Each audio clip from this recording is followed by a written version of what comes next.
Hola, ¿qué tal? En este microsaber vamos a continuar con las distribuciones de probabilidad, en este caso las continuas. Recordemos que para hallar la probabilidad de una distribución de probabilidad discreta, nosotros lo que cogíamos era la distribución, por ejemplo, el caso de que sea una binomial donde el experimento se va a repetir 8 veces y la probabilidad de éxito sea 0,38. Nosotros construimos la tabla de distribución de probabilidad que me está mostrando cada valor, posible valor del variable X, qué probabilidad tiene de que suceda. ¿Cómo se calcularon estos valores? Recuerden que nosotros usamos la función de probabilidad, que es esta ecuación, esta función. Allí reemplazábamos para cada caso el valor de x, sabiendo que el valor de n era 8 y el valor de pi era 0,38 y nos dio esos valores. Entonces, no olviden, la distribución de probabilidad es la tabla. Esa tabla me muestra todas las probabilidades, me dice cómo se distribuye la probabilidad de cada uno de los posibles resultados de la variable aleatoria X. Ahora, la función de probabilidad es la ecuación que nosotros utilizamos para hallar esa tabla. Entonces tenemos una distribución de probabilidad y tenemos función de probabilidad. Ahora, eso lo podemos graficar. Recuerden cómo hicimos. Cogemos la probabilidad para el caso de 0 y subimos la barrita hasta que llegue a 0,0218. Para cada una de ellas vamos haciendo el ejercicio y como esto es una variable discreta, pues entre los dos números enteros no van a haber valores y solamente me van a salir estas barras. Esta es una distribución de probabilidad discreta. Con base en esta comparación, vamos entonces a empezar a trabajar la probabilidad para una distribución de probabilidad continua. Entonces es algo parecido. Miremos, yo tengo aquí el intervalo A y B. La característica que tiene la distribución de probabilidad continua es que entre A y B pueden haber infinitos puntos, pero recordemos que un punto es una figura geométrica sin dimensión, no tiene longitud, ni área, ni volumen. Es más, es algo que no cabe sino en la mente de nosotros, no tiene una posición en el espacio. ¿Sí? Eso lo tenemos que tener claro. Entonces quiere decir que entre A y B yo voy a poder encontrar infinitos puntos, pero como eso no tiene dimensión, uno solo, la probabilidad de que suceda un punto exacto es cero, porque eso no tiene dimensión. Ahora, si yo voy a mirar todos los posibles resultados entre A y B, simplemente imagínense ustedes que yo pudiera hacer esto infinito número de veces. Entonces iría formando con la parte superior de esos puntos, que sería donde está la probabilidad, vamos formando una imagen, ¿sí? Pero fíjense que entre línea y línea hay infinitos espacios. Entonces, ya tengo una curva que se va formando con la parte de arriba de los extremos superiores.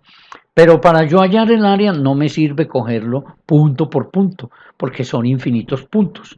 Entonces yo lo que hago es barrer todo el área. Y ahí sí puedo decir que tengo todo el área debajo de esa curva entre los puntos A y B.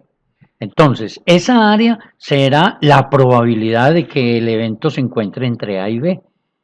O sea que me van a pedir el área que esté entre A y B, puede ser que es una probabilidad. Me pueden pedir el área que esté a la izquierda de C, o sea, todos los menores a C. Y no hasta A, sino hasta el principio.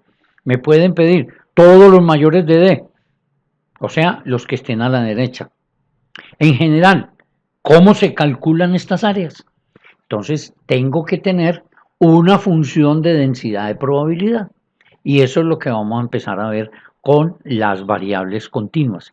Las variables discretas hablan de función de probabilidad, en cambio las variables continuas, por tratarse de un área que hay que barrerla paso a paso, o sea, infinitas veces, estamos hablando de una función de densidad. Recuerden que si la probabilidad en un punto es cero, entonces la probabilidad de que x sea menor o igual que a es lo mismo que tener la probabilidad de que x sea menor que a.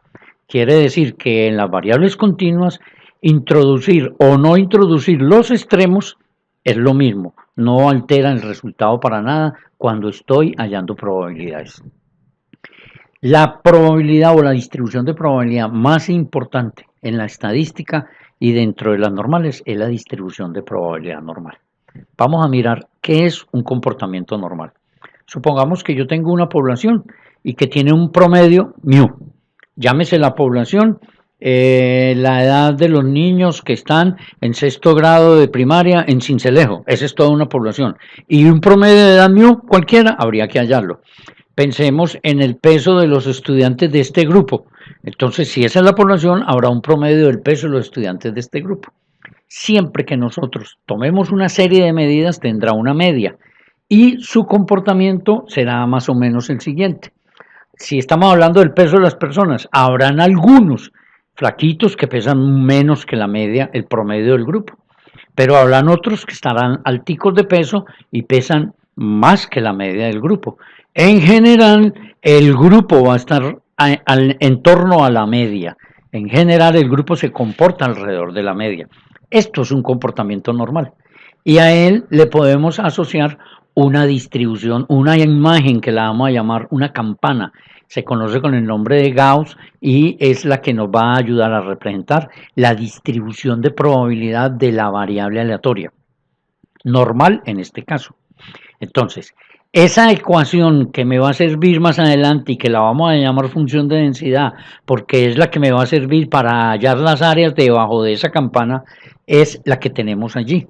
Una ecuación que matemáticamente hablando es algo compleja de manejar, tendríamos que trabajar con integrales, nosotros no hacemos eso, pero afortunadamente hay una forma ayudándonos con unas tablas que nos vamos a ahorrar tener que trabajar esto matemáticamente hablando. Esta función de densidad o esta ecuación tiene solamente dos valores desconocidos, que son la media y la desviación típica. Los otros valores todos los conocemos. Entonces, si yo voy a hablar de la campana, vamos a mirar qué comportamientos tiene esa distribución o qué características tiene. Esta es la curva normal, es simétrica. Imaginen ustedes la campana de esas que utilizan en Navidad. Si uno las pudiese doblar por la mitad, el lado de la izquierda caería exactamente igual sobre el lado de la derecha. Lo mismo le pasa a esta campana. Quiere decir que ambas mitades son iguales. Por debajo del eje voy a tener el 50% y por encima del eje voy a tener el otro 50%. Ahí tengo el 100% de la campana. Ahora, la media, la mediana y la moda coinciden. Ojo, si esto es simétrico, quiere decir que 50% de las observaciones están por debajo de ella, de la media, y otro 50% está por encima de la media. Eso es ser simétrico. Pero la definición de mediana me dice que es aquella que tiene el 50% por menor o igual que ese valor y el otro 50% mayor o igual que ese valor. Entonces la media y la mediana coinciden. Y por tener exactamente estar ubicadas en el punto más alto de la campana, entonces decimos que la moda también estará allí. Luego la distribución normal es simétrica y la media, la mediana y la moda coinciden.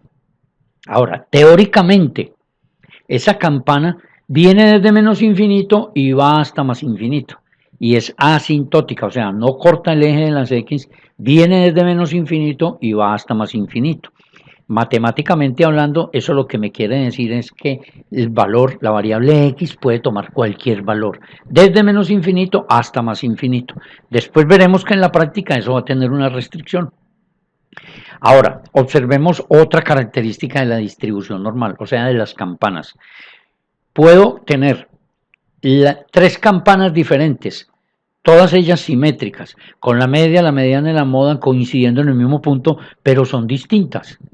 ¿En qué se diferencian? En que unas son más amplias que las otras. Esa amplitud la determina la desviación típica. Entonces, si yo tengo aquí las distribuciones de probabilidad normal con medias iguales, pero desviaciones estándar diferentes, las campanas estarán centradas en un mismo punto, pero los anchos de las campanas serán diferentes. Vayan observando que todas las distribuciones de probabilidad normal que tengan la misma media estarán ubicadas en el mismo punto. Observemos ahora qué pasa si las medias son diferentes, pero las desviaciones típicas son iguales. Entonces la media me dice dónde queda el eje de la campana. Si la media va aumentando, quiere decir que estoy corriendo la campana hacia la derecha. Pero si la desviación típica es igual, miren la desviación, la media aquí, en un caso es 283, en el otro 301, en el otro 321, pero la desviación típica es igual. todas las tres desviaciones típicas son 1,6, 1,6 y 1,6.